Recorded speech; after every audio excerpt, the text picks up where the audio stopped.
देश में इस समय दो प्रमुख राजनीतिक दल हैं। वैसे तो बहुत सारे राजनीतिक दल हैं जो अलग अलग राज्यों में अपनी पार्टियां चला रहे हैं, राजनीतिक गतिविधियां चला रहे हैं, कई जगह सत्ता में भी हैं। लेकिन पूरे देश की बात करें तो दो प्रमुख राजनीतिक दल हैं। पहले नंबर पर भाजपा, दूसरे नंबर पर कांग्रेस है।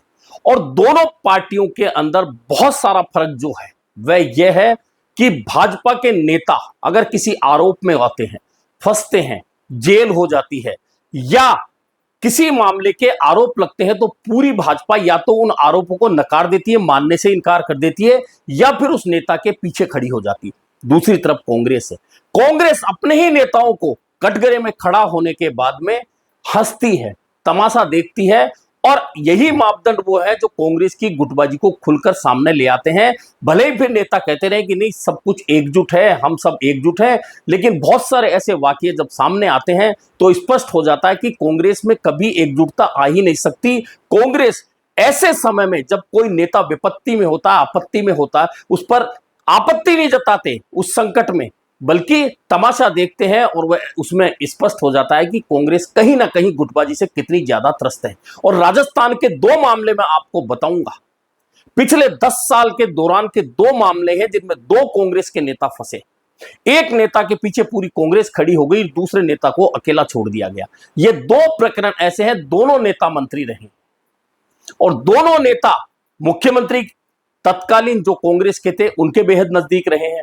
लेकिन दोनों ही मामलों में कांग्रेस ने जो रास्ता अपनाया वह दोनों का अलग अलग रहा। ऐसे में चर्चा करना जरूरी है कि आखिरकार कांग्रेस के ये दोहरे मापदंड क्या कांग्रेस की गुटबाजी को सड़क पर नहीं ला रही। जी हां, आज इस पर करेंगे बात। मैं हूं जर्नलिस्ट योगेश के शर्मा। आपको अगर चैनल पसंद आए तो लाइक और सब्सक्राइब जरूर करें। तो बात करते हैं कांग्रेस के उन दो नेताओं की। दोनों नेताओं के मामले भ्रष्टाचार से जुड़े हुए थे। दोनों नेताओं को सजा की स्थिति है। एक नेता का मामला, हालांकि उस समय वे नेता बच गए, लेकिन उनका मामला आज भी जिंदा है और ज्यूरिडिक्शन में है, यानी कि अभी न्यायालय के अधीन वह मामला चल रहा है। अभी पाक साहब साबित होकर वह नेता बाहर निकले हैं और दूसरे नेता है जो जेल जाके आ चुके हैं और फिर जेल यात्रा उनकी शुरू हो गई है। इन दोनों ही मामलों में कांग्रेस ने अलग अलग मापदंड अपनाया। तो मापदंड जो अपनाया है, अभी हाल ही बात करते हैं महेश जोशी की। महेश जोशी पर जल जीवन मिशन में भ्रष्टाचार के आरोप लगे तो ईडी ने उन्हें मनी लॉन्ड्रिंग के मामले में गिरफ्तार किया। 7 महीने जेल में रहे। लेकिन मजाल है कि कांग्रेस उनका साथ देने के लिए आगे बढ़ती नहीं दिया। आखिर कानूनी लड़ाई लड़कर वे सुप्रीम कोर्ट से जमानत लेकर बाहर आए।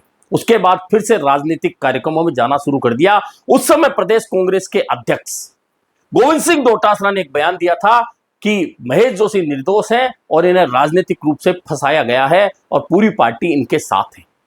ठीक है, उसके बाद यह मामला चलता रहा। अचानक एक दिन पहले ही अब एसीबी ने महेश जोशी को फिर गिरफ्तार कर लिया है और 5 दिन की रिमांड उन पर हो गई है।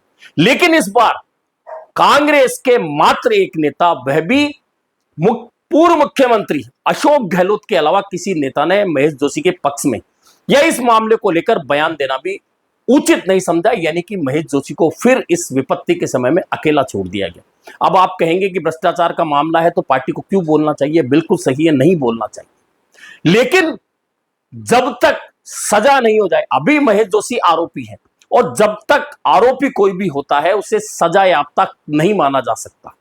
दरअसल यह खुद कानून की किताब में लिखा है कि किसी को आरोपी तो कहा जा सकता है, लेकिन अपराधी तब तक नहीं कहा जा सकता जब तक अपराध साबित होकर अपराध में चालान पेश होने के बाद में न्यायालय की ओर से उस अपराध में उसे सजा नहीं दी जाए।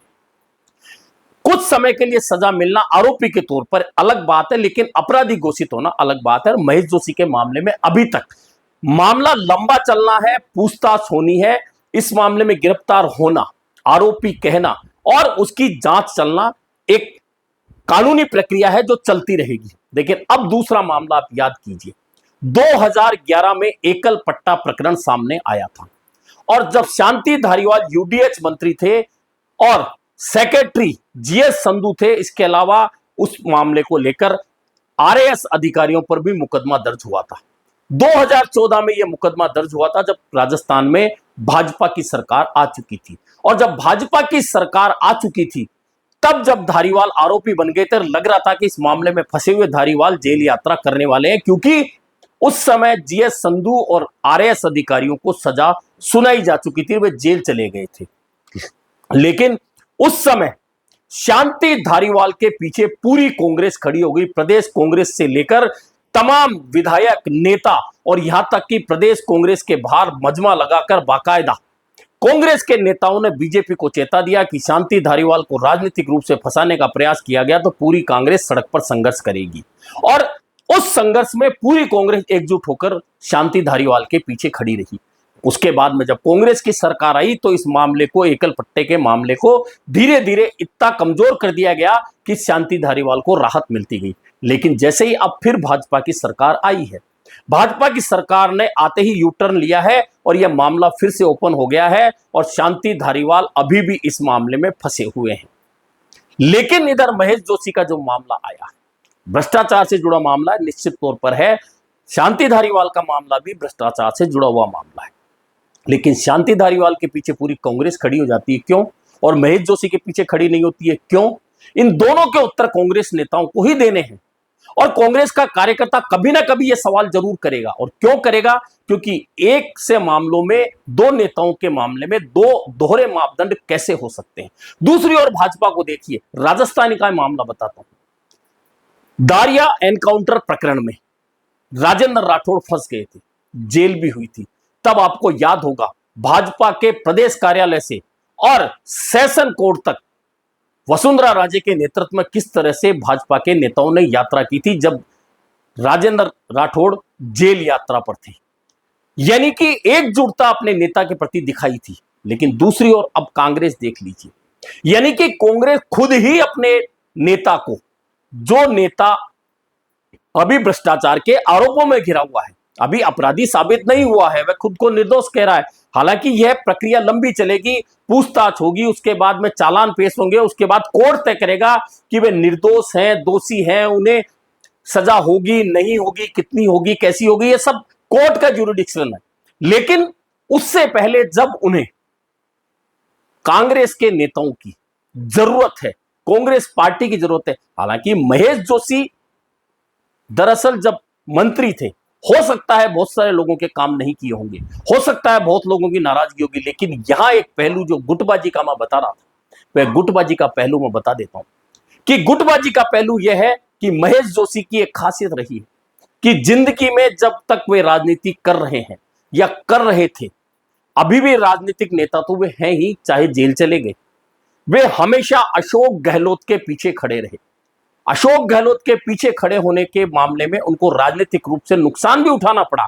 नुकसान यह उठाना पड़ा कि 2008 में किशनपोल विधानसभा से उनका टिकट काट दिया गया, वे शांत रहे और 2009 में फिर उनको सांसद का टिकट मिला, वे सांसद बनकर चले गए।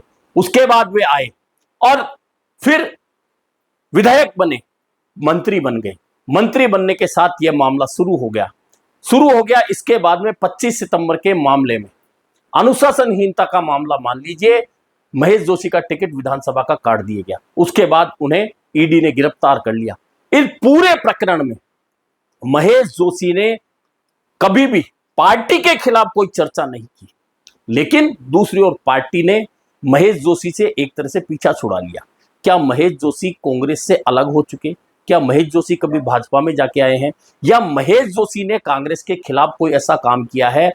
हाँ, 25 सितंबर को वे अशोक गहलोत के साथ थे। मैंने जैसा पहले भी कहा कि वे अशोक गहलोत के साथ राजनीतिक रूप से हमेशा रहे हैं, चाहे अशोक गहलोत ने उन्हें कुछ दिया, नहीं दिया, कितना दिया, क्या दिया, इस मामले को लेकर कभी चर्चा नहीं हुई, लेकिन वे अशोक गहलोत के साथ रहे। और अब जब उन्हें दूसरी बार गिरफ्तार किया गया एसीबी ने, तो मात्र पूर्व मुख्यमंत्री अशोक गहलोत हैं जिन्होंने सोशल मीडिया के जरिए इस गिरफ्तारी को न सिर्फ अनुचित बताया, इस मामले को गैर राजनीतिक रूप से तूल देने वाला बताकर महेश जोशी को एक तरह से नैतिक रूप से बल देने का प्रयास किया। लेकिन दूसरी ओर पूरी की पूरी कांग्रेस इस मामले में चुप्पी साधे बैठी है।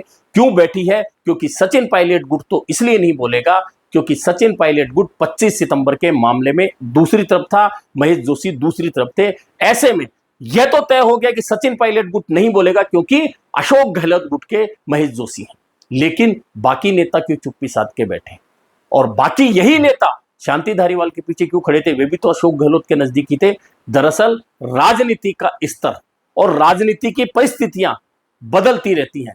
उस समय चूंकि अशोक गहलोत कमजोर नहीं हुए थे, ऐसे में अशोक गहलोत के कहने पर तमाम कांग्रेस का खेमा शांति धारीवाल के लिए खड़ा हो गया और भाजपा की ईंट से ईंट बजाने की बातें करने लग गया। लेकिन चूंकि अब अशोक गहलोत राजनीतिक रूप से कमजोर है या नहीं है ये तो वक्त बताएगा, लेकिन फिलहाल उन्हें बहुत सारे नेता राजनीतिक रूप से कमजोर मानते हैं।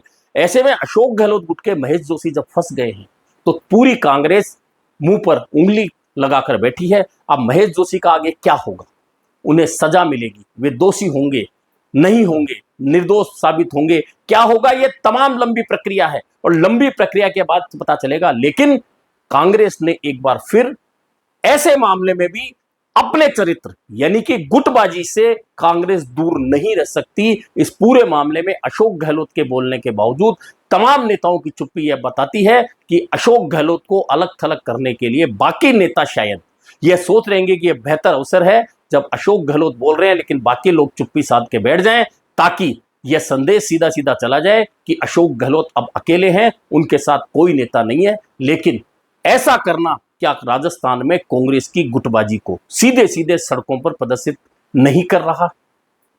अभी के लिए इतना ही, फिर मिलेंगे नए मुद्दे पर चर्चा के साथ।